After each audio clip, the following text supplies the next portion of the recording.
નમસ્કાર મિત્રો, આજના વિડીયોની અંદર આજે આપણે ડીજીવીસીએલ એટલે કે દક્ષિણ ગુજરાત વીજ કંપની લિમિટેડ દ્વારા જે જુનિયર એન્જિનિયર માટેની બમ્પર ભરતી બહાર પાડવામાં આવેલી છે એમના વિશે વાત કરીશું। તો મિત્રો અહીંયા જે આપણે જોશું એ ભરતી છે એ કમ્બાઇન ભરતી છે, જેમની અંદર ડીજીવીસીએલ, એમજીવીસીએલ, યુજીવીસીએલ, પીજીવીસીએલ અને જેટકો તો બધાની જે કમ્બાઇન્ડ રિક્રુટમેન્ટ આવેલી છે એ જે એક્ઝામ હેન્ડલ કરશે એ ડીજીવીસીએલ એટલે કે દક્ષિણ ગુજરાત વીજ કંપની લિમિટેડ છે એ એક્ઝામ હેન્ડલ કરશે। જ્યારે આ જે એક્ઝામ છે એ બધા માટે કોમન એક્ઝામ રહેશે। તો આ જે એક્ઝામ છે એ ઇલેક્ટ્રિકલ એન્જિનિયર માટેની ખૂબ જ મહત્ત્વની ભરતી છે। તો જો આવા જ તમારે જે આ ટોપિક રિલેટેડ વિડીયો છે, આના જે સિલેબસ છે એમના ટોપિક રિલેટેડ આપણે એમસીક્યુ મૂકેલા છે, તો એમના માટે આપણા ઓલરેડી ચેનલની અંદર જેટકો માટેની એક્ઝામ પ્રિપેરેશન 2021માં આવેલી હતી, જીએસસીસીએલ માટેની એક્ઝામ હતી, પીજીએસએલ માટેની એક્ઝામ હતી, તો એમના પ્લેલિસ્ટ પણ મૂકેલા છે, જેની અંદરથી તમને આ એક્ઝામની પ્રિપેરેશન કરવા માટેના એમસીક્યુ છે એ અવેલેબલ રહેશે। તો જો તમે અમારી ચેનલને સબસ્ક્રાઈબ ન કરી હોય તો સબસ્ક્રાઈબ કરી દો, લાઇક કરી દો અને શેર કરી દો। તો ચાલો મિત્રો હવે જોઈએ આપણે આમની કે વિગતવાર માહિતી છે શું। તો એમાં આપણે વાત કરીએ મિત્રો તો જે જોબ ટાઇટલ છે વિદ્યુત સહાયક જુનિયર એન્જિનિયર માટેની ઇલેક્ટ્રિકલ માટેની ભરતી છે અને ટોટલ વેકેન્સીની વાત કરીએ તો 394 જગ્યા આવેલી છે ઇલેક્ટ્રિકલ માટે। તો તમે જોઈ શકો છો મિત્રો કે કેટલી મોટી ભરતી છે, જેમની અંદર અલગ અલગ કંપની મેં જેમ કીધું એ પ્રમાણે જેટકોની અંદર 207 વેકેન્સી છે, જ્યારે ડીજીવીસીએલમાં 78 છે, એમજીવીસીએલ માટે 28 છે, યુજીવીસીએલ માટે 28 છે અને પીજીવીસીએલ માટે 53 છે। તો ટોટલ જે જગ્યા છે એ જગ્યા આપણે 394 છે। એમાં કેટેગરી વાઇઝ પણ તમે જોઈ શકો છો કે કેટેગરી વાઇઝ પણ જે જગ્યા બતાવેલી છે male, female, SC, ST, OBC, EWS. હવે એમના માટે મિત્રો વાત કરીએ તો ક્વોલિફિકેશન શું જરૂર પડશે, તો ક્વોલિફિકેશન છે એ તમારો જુનિયર એન્જિનિયર માટેની પોસ્ટ છે જેઈ માટેની, તો તમારું ફૂલ ટાઈમ બીઈ ઇલેક્ટ્રિકલ હોવું જોઈએ અથવા તો બીટેક ઇલેક્ટ્રિકલ એન્જિનિયરિંગ છે એ કોઈ પણ યુનિવર્સિટીમાંથી અને જે તમારી એઆઈસીટી અને યુજીસી એપ્રુવ હોય એવી યુનિવર્સિટીઓમાંથી તમારું જે ફાઇનલ યરના પર્સન્ટેજ છે એ 55% હોવા જોઈએ અથવા તો 7મા અને 8મા સેમેસ્ટરના પર્સન્ટેજ છે એ 55% થવા જોઈએ। અને એમાં એક કન્ડિશન છે મિત્રો કે તમારે ફાઇનલ યરમાં એક પણ એટીકેટી હોવી જોઈએ નહીં, એટલે કે એક પણ એટીકેટી હોય તો તમે એપ્લાય કરી શકતા નથી। તો મિત્રો હવે નેક્સ્ટ એના પછી જોઈએ કે એની સેલેરી શું હોય છે, સેલેરી સ્ટ્રક્ચર।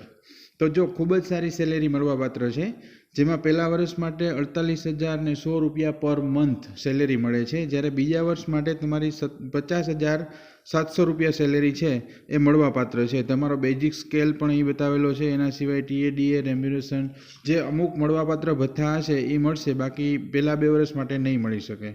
હવે મિત્રો એજ ક્રાઇટેરિયાની વાત કરીએ તો એક તો રિઝર્વ કેટેગરી અને અનરિઝર્વ કેટેગરી માટે હોય છે। તો જ્યારે અનરિઝર્વ કેટેગરી માટે છે એમના માટે 35 વર્ષ છે, રિઝર્વ કેટેગરી અને ઈડબ્લ્યુએસ એમના માટે 40 વર્ષનો ક્રાઇટેરિયા છે અપર લિમિટ। તમારી એજ લિમિટ જે છે એ 40 વર્ષ સુધી હોવી જોઈએ। એ કયા દિવસથી ગણી છે કે 2/3/2024 સુધીમાં તમારી એજ લિમિટ છે આટલી હોવી જોઈએ, જેની સાથે ફિમેલ કેન્ડિડેટ હોય, પછી પીડી પર્સનલ વિથ ડિસેબિલિટી હોય, એક્સ આર્મી હોય તો એમના માટે પણ અલગથી તમને જોઈ શકો છો અહીંયા 5 વર્ષ, 10 વર્ષ, 10 વર્ષ એવી જ રીતે અલગ અલગ તમને રિલેક્સેશન આપેલું છે, એ ગવર્મેન્ટના નોર્મ્સ પ્રમાણે હોય છે।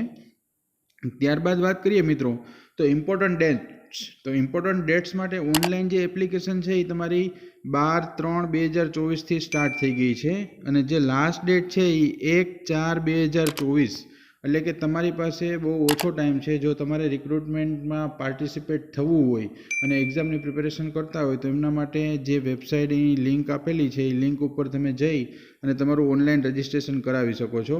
હવે જ્યારે તમે એપ્લિકેશન ફી ભરો છો તો એ તમારી ફી નોન રિફંડેબલ છે અને ઓનલી ઓનલાઈન પેમેન્ટ થ્રુ જ ભરવાની રહેશે।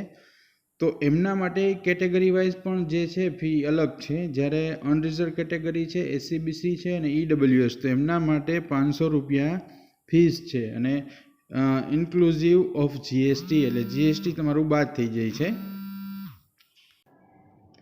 જીએસટી તમારું બાદ થયેલું હોય છે। જ્યારે એસટી, એસસી ને પીડબ્લ્યુએસ કેટેગરી માટે તમે જોશો તો 250 રૂપિયા તમારી ઓનલાઈન ફી ભરવાની રહેતી હોય છે। ત્યારબાદ મિત્રો વાત કરીએ તો એક્ઝામ પેટર્ન અને એનો મોડ કેવો રહેશે। તો એક્ઝામ છે એ તમારી 2 ટાયર પ્રોસેસ છે આખી, હવે જ્યારે 2 ટાયર પ્રોસેસ છે એમાં ફર્સ્ટ ટાયરની અંદર તમે જોશો તો એક્ઝામ તમારી છે એ CBT બેઝ એટલે કે કોમ્પ્યુટર બેઝ જ ટેસ્ટ લેવાશે, જેમની અંદર 100 ક્વેશ્ચન હશે. 100 ક્વેશ્ચન છે એ જે પહેલી જે ટેસ્ટ હશે એમના માટેના સિલેબસની ડિટેલ વાત કરીશું. તો જ્યારે તમારી સેકન્ડ સેમેસ્ટર મીન્સ કે સેકન્ડ ટાયર એક્ઝામ આવશે તો એ એક્ઝામની વાત કરીએ પહેલાં તમારા ફર્સ્ટ ટાયર એક્ઝામની અંદર અનરિઝર્વ કેટેગરી માટે 50 માર્ક અથવા તો વધારે માર્ક હોવા જોઈએ, જ્યારે રિઝર્વ કેટેગરી માટે 45 માર્કનો ક્રાઇટેરિયા રાખેલો છે.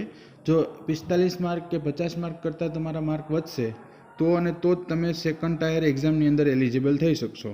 અને જે સેકન્ડ ટાયર એક્ઝામિનેશન હશે એ પણ તમારી કોમ્પ્યુટર બેઝ હશે અને એ પ્યોર તમારા સબ્જેક્ટિવ એટલે કે ઇલેક્ટ્રિકલના સબ્જેક્ટને રિલેટેડ જ હશે. હવે એમના સિલેબસ અને માર્ક્સની વાત કરીએ મિત્રો, તો સિલેબસની અંદર તમે જોઈ શકો છો ગુજરાતી લેંગ્વેજ અને ગ્રામર છે. તો એ ગુજરાતી લેંગ્વેજ ને ગ્રામર હોય તો એ પર્ટિક્યુલર ગુજરાતીમાં જ તમારે આપવું પડે. એમાં જો ફર્સ્ટ ટાયર એક્ઝામની વાત કરીએ તો એમાં રિઝનિંગ 25 માર્કનું છે, ક્વોન્ટિટેટિવ એપ્ટિટ્યૂડ 25 માર્કનું છે, ઇંગ્લિશ છે એ 15 માર્કનું છે, ગુજરાતી છે એ પણ 15 માર્કનું છે અને કોમ્પ્યુટર નોલેજ છે એ પણ 20 માર્કનું છે. એમ કરીને ટોટલ 100 માર્ક તમારા કાઉન્ટ થાય છે. તો જ્યારે એના નેગેટિવ માર્કિંગ જે છે બધા ક્વેશ્ચન તમારા સાચા હોય એટલે કે એક ક્વેશ્ચન સાચો હોય તો 1 માર્ક મળે છે, જ્યારે તમારો ક્વેશ્ચન ખોટો હોય તો 0.25 એટલે 1/4 છે એ તમારું નેગેટિવ માર્કિંગ છે, એટલે 0.25 છે એ કટ થતા હોય છે. અને આનું જે રિઝલ્ટ છે એ તમારા સેકન્ડ ટાયર એક્ઝામની અંદર અપિયર થવા માટે જ જરૂરી છે. તો જો આમાં તમે જોઈ શકો છો મેં અલગ અલગ પોઈન્ટ વાઇઝ એમની અંદર શું કવર થાય છે, આના ડિટેલ સિલેબસ વિશે પણ આપણે વાત કરીશું. અત્યારે ખાલી ઓનલી ટોપિક જ છે, હવે ટોપિકની અંદર પણ ડિટેલ સિલેબસ હોય છે. તો ત્યારબાદ જે સેકન્ડ ટાયર એક્ઝામિનેશન છે એ પણ 100 માર્કની છે અને એ પણ પ્યોર ઇલેક્ટ્રિકલ એન્જિનિયરિંગ અને ઇંગ્લિશની અંદર જ તમારું જે પેપર હશે.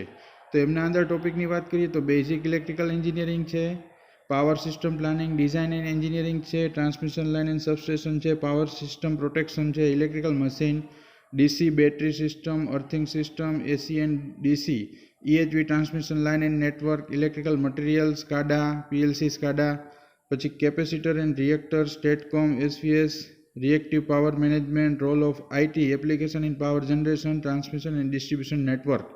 હવે એમની અંદર બીજા ટોપિક્સ છે એ પણ તમે કન્સિડર કરી શકો છો. ઘણા બધા ટોપિક્સ છે ઇલેક્ટ્રિકલને રિલેટેડ આપેલા છે. ઇલેક્ટ્રિકલ સેફ્ટી છે, ઇલેક્ટ્રિકલ કંટ્રોલ છે, working principle, AC compensation of various power plant, VFD variable frequency drive છે, એપ્લિકેશન છે, મોટર કંટ્રોલ છે, લોડ ફ્લો છે, EHV, HV and LV circuit breaker, AC DC motor and its application, synchronous generator, distribution, switch gear and protection, distribution HT-LT line parameter, non-conventional energy sources like wind, solar and biomass etc. એના સિવાયના પણ હોય તો પણ લાગુ પડી શકે છે. ઘણા બધા રિન્યુએબલ એનર્જી સોર્સિસ છે તો એ પણ છે એની અંદર કન્સિડર થતા હોય છે.